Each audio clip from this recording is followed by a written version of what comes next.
Bien évidemment, il y a des situations cliniques qui sont particulièrement complexes et où la pose du champ opératoire est extrêmement difficile, voire impossible, et finalement compliquera la situation.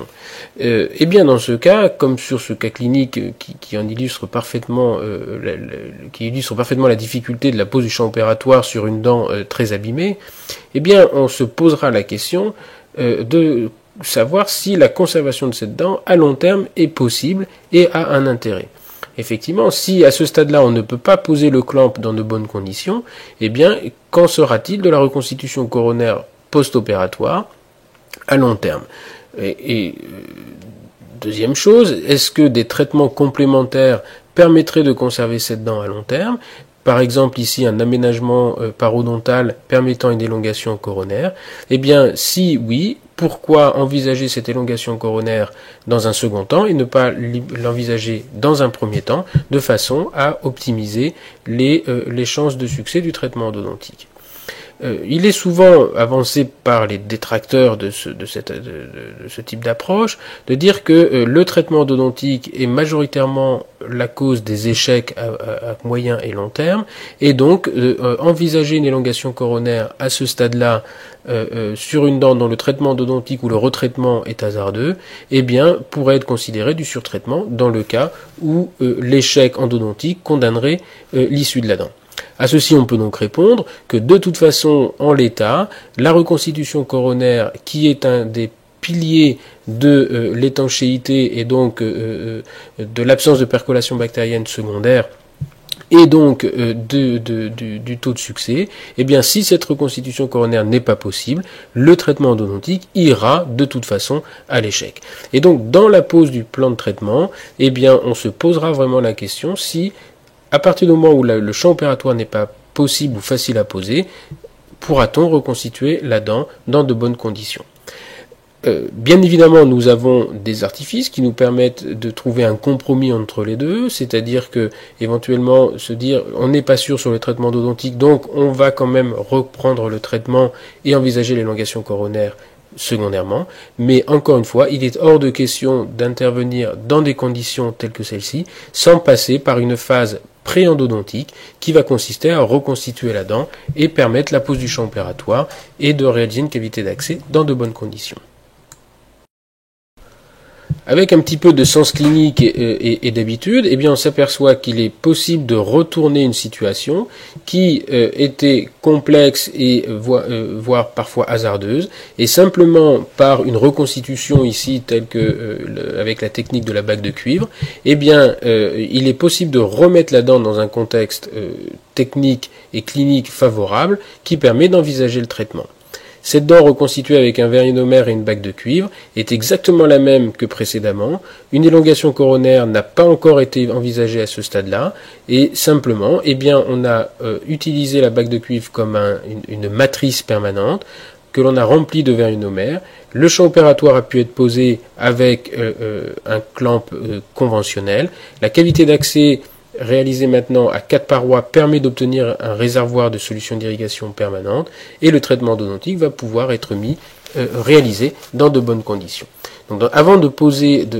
rentrer dans le détail de la pose du champ opératoire, nous allons voir ces techniques de reconstitution coronaire pré-endodontique qui souvent sont négligées, avec comme excuse le fait que c'est une perte de temps. Eh bien, avec l'habitude et l'expérience, on s'aperçoit que les 5 minutes qui seront nécessaires pour reconstituer la dent avant de commencer le traitement endodontique seront largement gagnées et optimisées pour la suite du traitement, plutôt que de vouloir envisager à ce stade de poser des champs opératoires, des cotons salivaires, un automaton, une aspiration permanente, etc., etc. Alors, en plus de pouvoir poser le champ opératoire dans de bonnes conditions, eh bien, cette reconstitution pré-endodontique va permettre d'obtenir une cavité d'accès à 4 parois, et nous réinsisterons sur l'intérêt de cette cavité d'accès à 4 parois, qui permet d'avoir en permanence un renouvellement de la solution d'irrigation au contact des entrées canalaires et d'être une zone de passage pour les instruments endodontiques qui vont être utilisés pour la mise en forme canalaire. Donc cette notion de 4 parois sera détaillée dans la deuxième partie de ce module, mais encore une fois, la reconstitution pré-endodontique, qu'elle soit simple avec des vérionomères ou des composites, ou plus compliquée avec des matrices, voire des bacs de cuivre, eh bien, est un prérequis que l'on considère comme indispensable, voire obligatoire, avant d'envisager la pose du champ opératoire.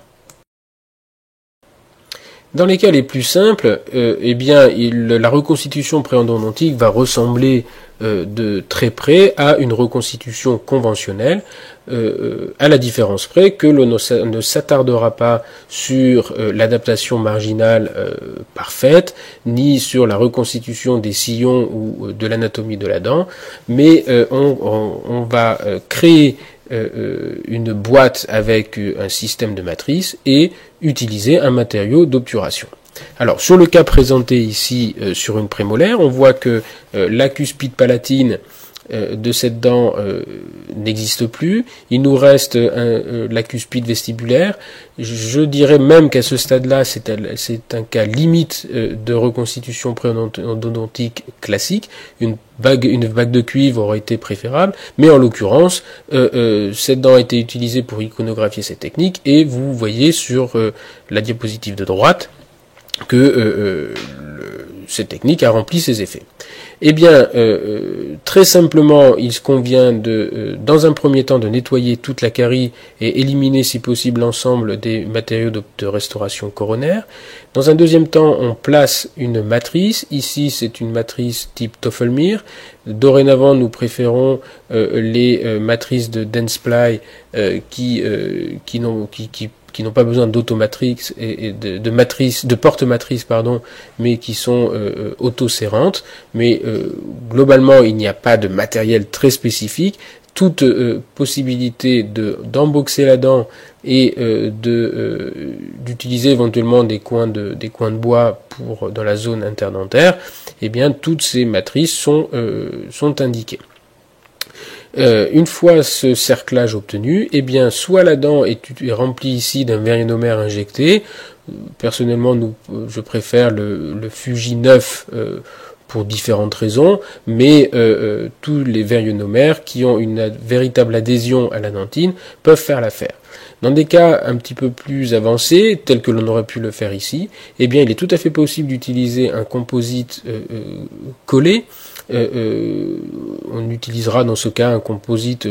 chémopolymérisable d'une teinte suffisamment différente de celle de la dent pour pouvoir le retirer dans un second temps, et idéalement c'est un composite par exemple de teinte bleue ou très blanche qui sera collé avec un système d'adhésif, encore une fois de façon assez grossière mais efficace, de façon à reconstituer la dent dans sa globalité. Enfin, la face occlusale sera mise à plat de façon à obtenir des repères fiables et reproductibles tels que nous les décrirons dans la formation suivante sur la définition de la longueur de travail, et le champ opératoire va pouvoir être posé dans de très bonnes conditions.